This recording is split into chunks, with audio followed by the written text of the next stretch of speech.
Hello, I'm back. Let's get this thing up and running here. I don't really know if I'm actually recording myself with this thing. Sometimes it's a hit, sometimes it's a miss.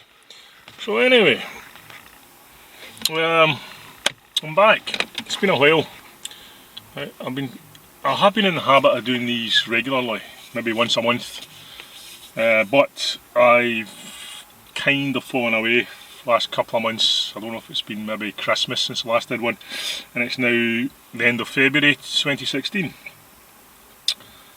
We're working on the Scottish Government's Driver Boost Survey, which is basically a boost to the road safety drive. There's a campaign for road safety awareness on at the moment. I think there's always some sort of campaign ongoing.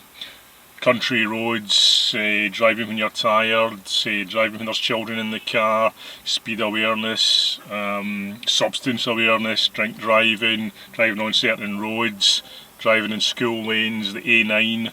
You know, it's one thing after another, but basically they want feedback because they spend some of your tax money on public campaigns and the surveys which we conduct. So anyway, when it comes to the roads, I think there's a lot could be said, but it's not what's been on my mind recently. I'm much more concerned about other things that are going on. Things which I deem to be hypocritical, not so much from a government's point of view, because a government is after all a form of a business, in that the majority political party within the government, in order to get to that position of governance, has to convince you that they're the safe bet or the best bet at the racecourse.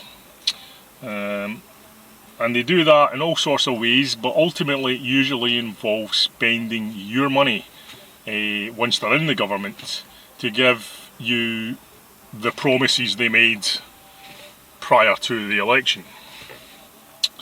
As all parties do this to a greater or less extent, what you generally end up with in democracy, or capitalist democracy, which is what we have, is a runaway debt problem, constantly building national debt.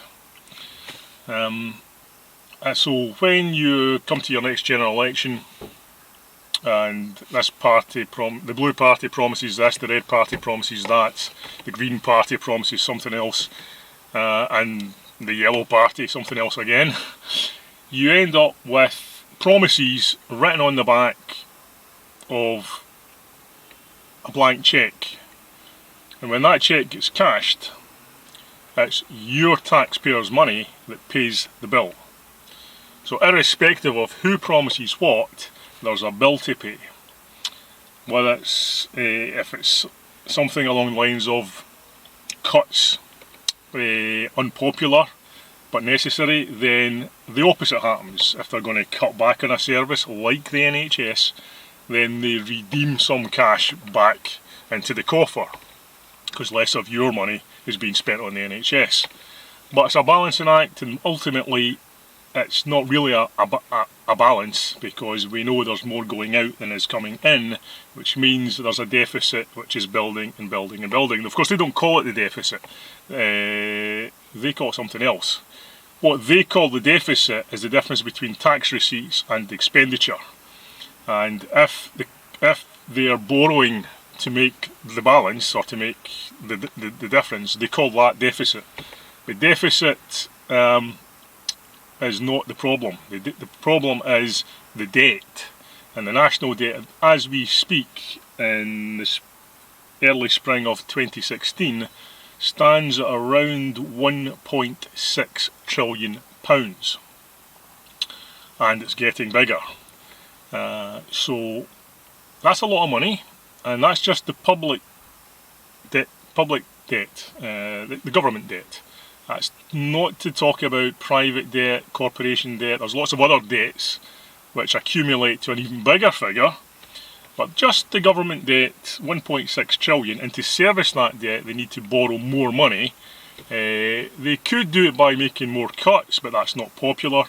So what they do is they balance the books by taking a little more borrowing year on year.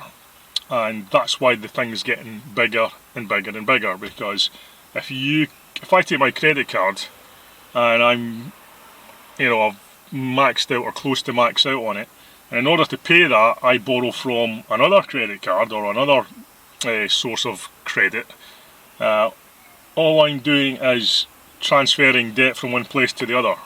And what the government does is it's got your credit card, which is the public finances, and it borrows from the Bank of England to service the debt.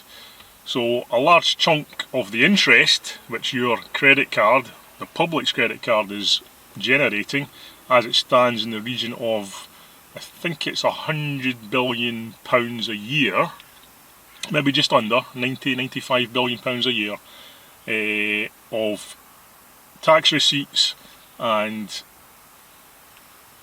new credit is used to pay off just the interest, not to bring the debt down, just to pay the interest. There's more spent on the interest on the debt than is spent on the police.